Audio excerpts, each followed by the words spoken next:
Shalom Ubracha. Nous sommes arrivés au psaume 104. Teilim Kuf Dalet. Marechi nafshi et Hashem.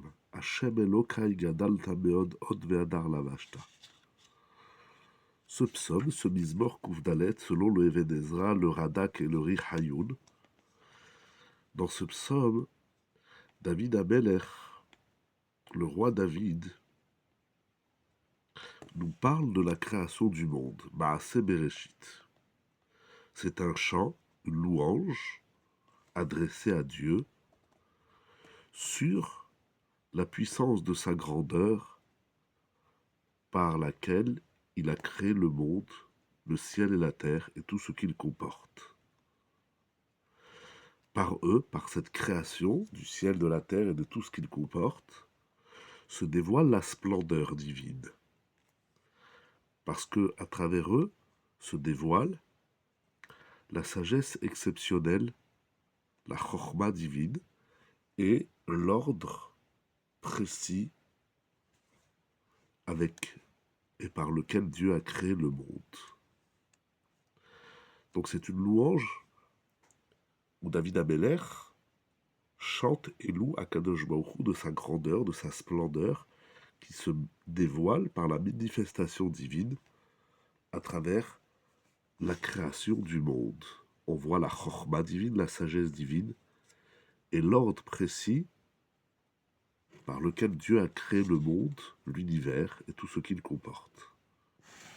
Rabbi Yehuda Halevi, dans le Kuzari, démontre que dans ces versets du chapitre du Teilim 104, il y a toute la création du monde dans son moindre détail. Au verset 2, il parle de la lumière, au Teor Kasalma. De même, il parle du ciel, noté Shamayim Kairia. Dans les versets 6 et 8, il nous parle du rassemblement des eaux, puisque les eaux, au début, recouvraient la terre, et ensuite, Akadosh Baruch Hu, il va réunir les eaux dans un endroit. De même, au verset 13, il nous parle de la verdure, des arbres, des végétaux. Au verset 19, il nous parle de la création des luminaires. Au verset 25, il nous parle des créatures marines, aquatiques. Et de même, dans ce psaume, il parle beaucoup de l'homme, des animaux et des oiseaux. Donc David Amelech, il reprend la création du monde dans ce psaume, dans son moindre détail, pour glorifier la grandeur divine, sa sagesse. C'est intéressant de voir la chorma divine. D'ailleurs, le Yerushalmi traduit le premier mot de la Torah Bereshit par Bechormeta, par la chorma. C'est par la chorma, par la sagesse divine, que Dieu a créé le monde. Il faut voir la chorma dans le monde. On parle toujours de Emouna, comme écrit le Ramban au début de Bereshit. On parle de la foi lorsqu'on voit la création du monde. On découvre la foi en Dieu. Mais il faut parler également de la chorma, de la sagesse divine. C'est très très intéressant comme notion. Selon le Sefer Akadmon, la ségoula du psaume 104, c'est pour éloigner tout élément, tout ce qui pourrait nous nuire, pour détruire les forces du mal, certainement liées à ces différents commentaires que nous avons vus lorsque nous glorifions Akadosh Baruch Hu. Nous voyons la sagesse, la grandeur divine à travers la création du monde. Alors ceci repousse les forces du mal. La rogue est basique, littéralement pour tuer ce qui est la cause des dommages. Lorsqu'on voit la grandeur divine, lorsqu'on voit sa chorma, on n'est plus atteint par les forces, les énergies maléfiques. Rabbi Derman, dans son Teilim Be'er HaChaim, rappelle que dans ce psaume, il est fait mention également du souci de Dieu de nourrir, de subvenir à la subsistance matérielle de toutes les créatures.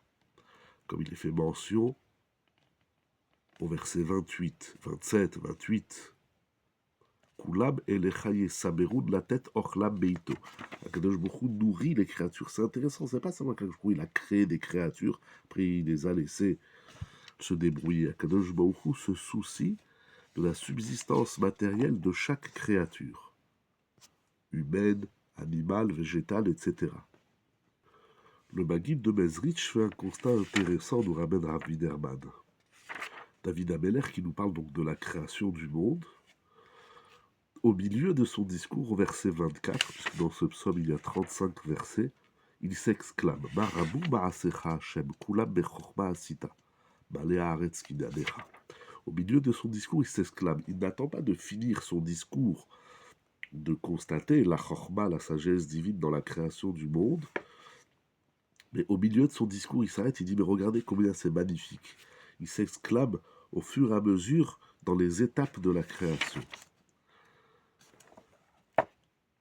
Dans ce verset 24, il dit, Malea Haaretz Kinyanecha, la terre est remplie de ton acquisition, de ton pouvoir.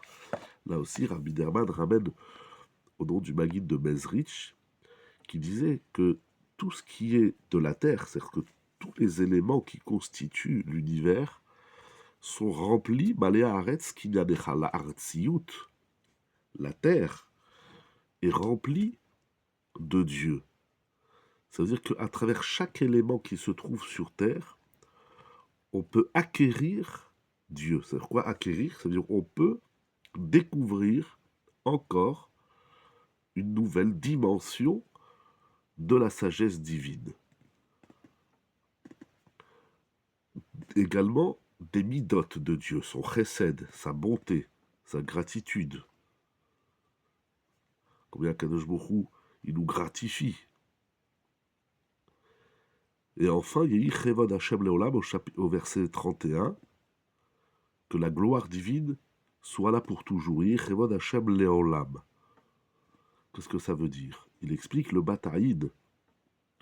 C'est-à-dire que dans tout ce qui se passe dans le monde, dans toute la création, dans tout ce qui se passe, où on voit la chorma divine, on peut découvrir également la gloire divine, le kavod Hashem. C'est-à-dire qu'il ne faut pas seulement vivre dans une dimension où on se dit, bon, on sait. Ça ne suffit pas de savoir. Il faut constater la gloire divine. Il faut la sentir, la palper. Il faut dévoiler la gloire divine.